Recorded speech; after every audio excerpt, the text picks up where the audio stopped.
আজকের ভিডিওতে আমরা জানবো ফার্স্ট টাইম এরোপ্লেনে ফ্লাই করার সময় কোন কোন স্টেপের মধ্য দিয়ে আপনাদেরকে যেতে হবে। আমাদের মধ্যে অনেকেই এয়ারপ্লেনে ওঠার আগে মনে নানান রকম সংশয় থাকে যে কোন কোন স্টেপের মধ্য দিয়ে যেতে হবে এবং কোন স্টেপে কি করতে হবে। সেই সকল প্রশ্নের উত্তর আপনারা এই ভিডিওতে পেয়ে যাবেন। ভিডিওটি স্কিপ না করে শেষ পর্যন্ত দেখতে থাকুন, তাহলে আশা করি আপনাদের সকল সংশয় দূর হয়ে যাবে। আর সময় নষ্ট না করে চলুন শুরু করা যাক। এয়ার ট্রাভেলের জন্য যে স্টেপগুলোর মধ্য দিয়ে আপনাদেরকে যেতে হবে সেগুলো স্ক্রিনে দেখতে পাচ্ছেন। প্রতিটি স্টেপ আপনাদেরকে এই ভিডিওতে দেখাবো। ফার্স্ট স্টেপ হলো গেট এন্ট্রি সিকিউরিটি। গেট এন্ট্রির জন্য আপনার বোর্ডিং পাসে যে টার্মিনাল দেওয়া আছে সেই টার্মিনালে পৌঁছে যাবেন। তারপর টার্মিনালে এসে লাইন দেখতে পারবেন, অথবা লাইন যদি না থাকে একজন সিকিউরিটি অফিসার টার্মিনালের সামনে দাঁড়িয়ে আছেন। ওনার কাছে আপনার টিকিটের কপি শো করবেন। আর আপনি যদি ইন্টারন্যাশনাল ফ্লাইটে যাত্রী হয়ে থাকেন সেক্ষেত্রে আপনার পাসপোর্ট শো করতে হবে। আর যদি আপনি ডোমেস্টিক ফ্লাইটে যাত্রী হয়ে থাকেন সেক্ষেত্রে পাসপোর্ট শো না করলেও হবে, এনআইডি কার্ড শো করলেই হবে। তারপরে আপনার গেট এন্ট্রি হয়ে যাবে আপনার টিকিট চেক করার পর। আপনি যে গেট দিয়ে এয়ারপোর্টের ভিতরে প্রবেশ করেছেন সেই গেটের পাশেই হচ্ছে যে ওয়েট মেশিনগুলো দেওয়া থাকে। তো আপনি চাইলেই কিন্তু আপনার ব্যাগেজের ফাইনাল ওয়েটটা চেক করে নিতে পারবেন যে আপনার টিকিটে যে পরিমাণ ওয়েট দেওয়া আছে সেই পরিমাণ ওয়েট আপনার ব্যাগেজে আছে কি না। যদি কম থাকে সেক্ষেত্রে কিন্তু প্রবলেম হয় না, আর যদি অতিরিক্ত ওয়েট আপনি ক্যারি করেন সেক্ষেত্রে কিন্তু এক্সট্রা চার্জ দিতে হয়। নেক্সট স্টেপ হলো চেক ইন। এখন আপনি এয়ারপোর্টের ভিতরে ঢুকে গিয়েছেন। এয়ারপোর্টের ভিতর ঢুকে যাওয়ার পর আপনার সামনে অনেকগুলো ডিসপ্লে বোর্ড দেখতে পারবেন। এই ডিসপ্লে বোর্ডগুলোতে আপনি আপনার ফ্লাইটের সমস্ত ইনফরমেশন দেখতে পারবেন। শুধু আপনার ফ্লাইট না, এয়ারপোর্টে ওই সময় যতগুলো ফ্লাইট থাকে সবগুলো ফ্লাইটের ইনফরমেশন দেওয়া থাকে। আপনি ডিসপ্লেতে দেখতে পাবেন আপনার ফ্লাইট অন টাইমে আছে নাকি ডিলে হয়েছে। ডিসপ্লেতে দেখতে পাবেন এয়ারলাইন্সের নেম, এয়ারলাইন্সের নাম্বার, এয়ারলাইন্সের destination, check in gate, status. Status যদি চেক ইন থাকে তাহলে এখনও আপনার চেক ইন চলছে। আর যদি লেখা থাকে বোর্ডিং ক্লোজড তাহলে বোর্ডিং ক্লোজড হয়ে গিয়েছে। আর যদি বোর্ডিং ডিলে হয়ে থাকে তাহলে লেখা থাকবে বোর্ডিং ডিলে। আর যদি সিকিউরিটি লেখা থাকে তাহলে সিকিউরিটি চেক ইন শুরু হয়েছে। আর যদি বোর্ডিং ক্লোজড হয়ে যায় সেক্ষেত্রে লেখা থাকবে বোর্ডিং ক্লোজড। বোর্ডিং ক্লোজড মানে আপনি আর ফ্লাইটে উঠতে পারবেন না। চেক ইনের অর্থ হলো আপনি এয়ারপোর্টে পৌঁছে গেছেন। চেক ইনের সময় আপনার সাথে থাকা বড় লাগেজটি জমা নিয়ে নেবে, আর আপনার কাছে ছোট থাকা যে ব্যাগটি আছে সেই ব্যাগটি আপনার কাছেই থাকবে। তবে চেক ইনের সময় কিন্তু আপনি বলে দিতে পারেন যে আপনি কোন ধরনের সিট চান এবং প্লেনের কোন পজিশনে সিট চান। আপনি যদি অনলাইনে আপনার সিট চুজ করে না থাকেন সেক্ষেত্রে কিন্তু চেকিং টাইমে যদি বলে দেন আপনার কোন ধরনের সিট পছন্দ, তাহলে কিন্তু সিট অ্যাভেলেবেল থাকলে কিন্তু তারা আপনাকে সেই ধরনের সিট দিয়ে দিবে। তাই আমি চেকিং টাইমে সবসময় বলে দিই যে আমার একটি উইন্ডো সিট লাগবে। তখন যদি উইন্ডো সিট অ্যাভেলেবেল থাকে তারা কিন্তু আমাকে উইন্ডো সিট দিয়ে দেয়। এয়ারলাইন্সে ট্রাভেল করার সময় একটি ব্যাগ কিন্তু জমা নিয়ে নেয়। বড় যে ব্যাগগুলো থাকে সেগুলোকে বলা হয় চেক ইন ব্যাগেজ। আর যেটা হচ্ছে যে আপনি নিয়ে প্লেনে যেতে পারবেন সেটাকে বলা হয় ক্যাবিন ব্যাগেজ। তবে প্রতিটা এয়ারলাইন্সের কিছু নির্দিষ্ট পরিমাপ থাকে যে আপনি ক্যাবিনে কোন সাইজের ব্যাগগুলো নিয়ে যেতে পারবেন। চেক ইন ব্যাগেজে আপনি চাইলেই কিন্তু সব ধরনের পণ্য নিয়ে যেতে পারবেন না।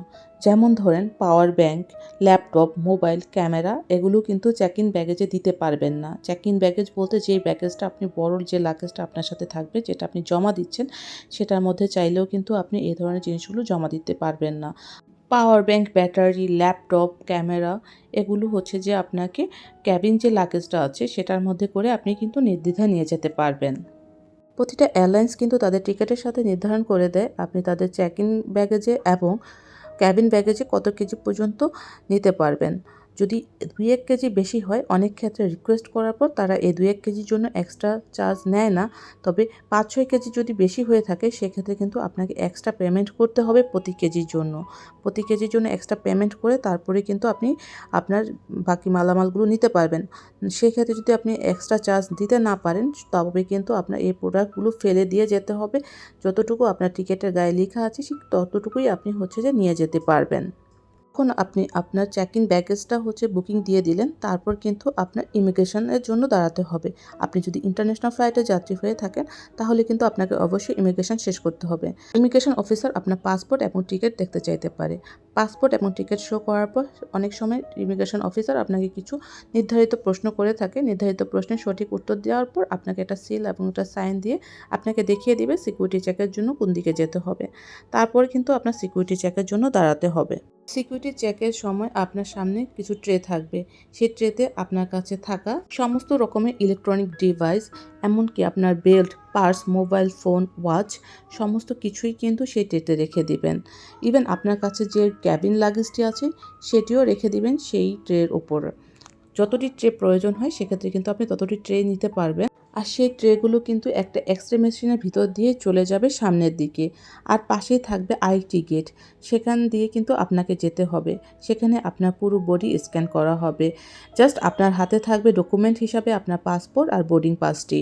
আপনাকে স্ক্যান করা শেষে আপনার অপর পাশে থাকা ট্রেতে যা যা দিয়েছেন সেগুলো কিন্তু অলরেডি চলে আসবে। আর সেখান থেকে আপনার সমস্ত জিনিসগুলো কিন্তু আপনি দেখে শুনে বুঝে নিয়ে নেবেন। সিকিউরিটি চেক এখানে কমপ্লিট হয়ে যাবে। আর হ্যাঁ, আরেকটি কথা, সিকিউরিটি চেক করার সময় যদি আপনার কাছে কোনো ধরনের দা, কাঁচি, ছুরি কিংবা লাইটার থাকে তাহলে কিন্তু নিয়ে নেওয়া হবে। এমনকি 100 ml এর উপরে যদি লিকুইড থাকে সেটাও কিন্তু নিয়ে নেওয়া হবে। ইভেন 100 ml এর উপরে আপনি পানিও ক্যারি করতে পারবেন না। পানির যদি আপনার প্রয়োজন হয় পরবর্তীতে আপনি কিনে নিতে পারবেন রেস্টুরেন্ট থেকে, কিংবা এয়ারলাইন্সে যখন উঠে যাবেন তখন এয়ারলাইন্স কর্তৃপক্ষের কাছ থেকেও কিন্তু আপনি নিতে পারবেন। বোর্ডিংয়ের জন্য আপনি আপনার উল্লেখিত গেটে চলে যাবেন। এমনকি আপনার ফ্লাইট কোন গেটে যাবে তার ডিসপ্লেতে দেখতে পাবেন। এবং আপনি আপনার গেটের সামনে কিভাবে যাবেন সেটা যদি বুঝতে না পারেন, এয়ারপোর্টে কিন্তু অনেক স্টাফ কাজ করে, তাদের গলায় কিন্তু আইডি কার্ড থাকে। তাদেরকে যদি জিজ্ঞাসা করেন যে আমি এত নম্বর গেটে কিভাবে যাব, তারা কিন্তু আপনাকে দেখিয়ে দিবে আপনি কোন রোড দিয়ে বা কোন দিক দিয়ে গেলে আপনার সহজেই আপনি কিন্তু আপনার গেটে যেতে পারবেন। তো সেই ক্ষেত্রে যখনই আপনার মনে যদি কোনো সংশয় থাকে আমি কিভাবে পৌঁছাবো আমার গেট পর্যন্ত, তাদেরকে জিজ্ঞাসা করলেই কিন্তু তারা খুব সহজেই আপনাকে দেখিয়ে দেবে। এতে ভয় পাওয়ার কিছু নেই যে আপনি কোন দিক দিয়ে যাবেন বা একই রাস্তায় বারবার ঘুরে ঘুরে যাচ্ছেন। সেক্ষেত্রে কিন্তু আপনি এয়ারপোর্টে যে কোনো স্টাফকে জিজ্ঞাসা করলেই হবে। সিকিউরিটি চেক যেহেতু আপনার কমপ্লিট হয়ে গিয়েছে, এখন আপনি বোর্ডিংয়ের জন্য আপনার উল্লেখিত গেটে দ্রুত চলে যাবেন। এমনকি আপনার ফ্লাইট বা গেট নাম্বার সেটা তো আপনি অলরেডি দেখতেই পাচ্ছেন কোন গেটে আছে। প্রয়োজনে কারো সহযোগিতা নেবেন। আপনার বোর্ডিং গেটের কাছে আসার পর আপনি কিন্তু প্লেনগুলো খুব কাছ থেকে দেখতে পাবেন। তখন আপনার হাতে যদি যথেষ্ট পরিমাণ সময় থাকে তাহলে কিন্তু আপনি এয়ারপোর্টের ভিতরে বিভিন্ন ধরনের রেস্টুরেন্ট, বিভিন্ন ধরনের শপ আছে, সেখান থেকে আপনি আপনার খাবার বা প্রয়োজনীয় জিনিসপত্র কিনে নিতে পারেন। আর হাতে যদি তেমন সময় না থাকে তাহলে অযথা এদিক সেদিক না ঘুরে আপনি আপনার গেটের সামনে অপেক্ষা করুন। আর গেটের সামনে যখনই গেটটা খুলে যাবে তখন হচ্ছে যে আপনি লাইনে ধরে দাঁড়িয়ে সেখানে যে অফিসার থাকবে তাকে আপনার বোর্ডিং পাস এবং পাসপোর্ট দেখিয়ে আপনি কিন্তু যে গেটটা আছে সেই গেটটা পার হওয়ার পর কিন্তু আপনি এয়ারলাইন্সে উঠে যেতে পারবেন। অনেক সময় সরাসরি এয়ারলাইন্সে উঠে যাওয়া যায়, আবার অনেক ক্ষেত্রে কিন্তু বাস দিয়ে বা ছোট গাড়ি দিয়ে হচ্ছে যে আপনাকে এয়ারলাইন্সের কাছাকাছি নিয়ে যাওয়া হয়।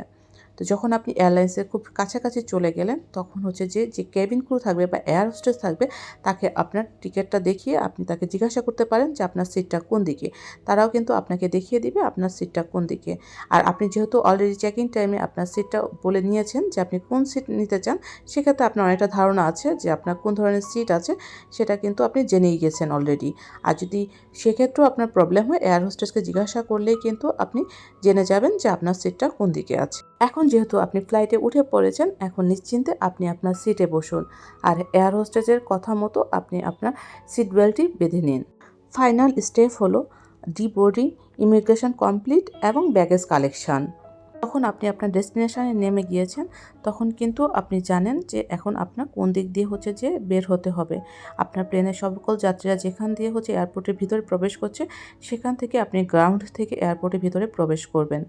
যখন আপনি প্লেন দিয়ে নামবেন তখন কিন্তু বলেই দেয় যে আপনার ব্যাগেজগুলো কোন বেল্টে আপনি পাবেন। তো আপনি হচ্ছে এয়ারপোর্টের ভিতরে প্রবেশ করে আপনাকে ইন্টারন্যাশনাল যাত্রী হলে কিন্তু আপনাকে ইমিগ্রেশন কমপ্লিট করতে হবে। তো আপনার ডেস্টিনেশনে আসার পর আপনাকে কিন্তু অফিসার কিছু নির্দিষ্ট কোয়েশ্চেন করবে এবং সেগুলো ঠিক উত্তর দেওয়ার পরে আবার কিন্তু আপনার পাসপোর্টে একটা সিল এবং সিগনেচার দিবে। সিল এবং সিগনেচার দেওয়ার পর যে বেল্টে আপনার প্যাকেজগুলো আসার কথা সেই বেল্টের কাছাকাছি চলে যাবেন। আপনি যদি বুঝতে না পারেন আপনাকে কোন দিকে যেতে হবে, এয়ারপোর্টে যেসব অফিসার আছে বা স্টাফ আছে তাদেরকে জিজ্ঞাসা করলেই কিন্তু আপনাকে দেখিয়ে দিবে আপনার উল্লেখিত বেল্ট কোন দিকে। আপনি বেল্টের কাছে গিয়ে কিছুক্ষণ সময় ওয়েট করলেই কিন্তু দেখতে পাবেন যে আপনার ব্যাগেজগুলো যেগুলো আপনি জমা দিয়েছেন চেক ইন কাউন্টারে সেগুলো কিন্তু চলে এসেছে। আপনি সেখান থেকে আপনার ব্যাগেজটা কালেক্ট করে নিয়ে কিন্তু এয়ারপোর্ট থেকে এক্সিট হয়ে যেতে পারবেন। তবে অনেক সময় দেখা যায় যখন আপনি এক্সিট পয়েন্টে আসবেন তখন অনেক সময় সিকিউরিটি চেক হয়, আবার অনেক সময় চেক হয় না। তো আপনার যখন সিকিউরিটি চেক যদি হয়ে যায় তাহলে কিন্তু আপনি বের হয়ে যাবেন এয়ারপোর্ট থেকে। এই ছিল প্রথমবার প্লেনে ওঠার স্টেপ বাই স্টেপ গাইড। যাওয়ার আগে বলে দিই, ইন্টারন্যাশনাল ফ্লাইটের যাত্রী হলে ফ্লাইট ছাড়ার 3 ঘন্টা আগে এয়ারপোর্টে পৌঁছে যাওয়ার চেষ্টা করবেন, কারণ এয়ারপোর্টে পৌঁছে আপনাকে কিন্তু অনেকগুলো স্টেপ পার করতে হয়। তাই হাতে একটু সময় নিয়ে যদি যান তাহলে কিন্তু এয়ারপোর্টের কাজগুলো একটু রিল্যাক্সে শেষ করতে পারবেন। ভিডিওটি শেষ পর্যন্ত দেখার জন্য সবাইকে অসংখ্য ধন্যবাদ। সবাই খুব ভালো থাকবেন, সুস্থ থাকবেন এই কামনায় শেষ করছি আজকের এই ভিডিওটি।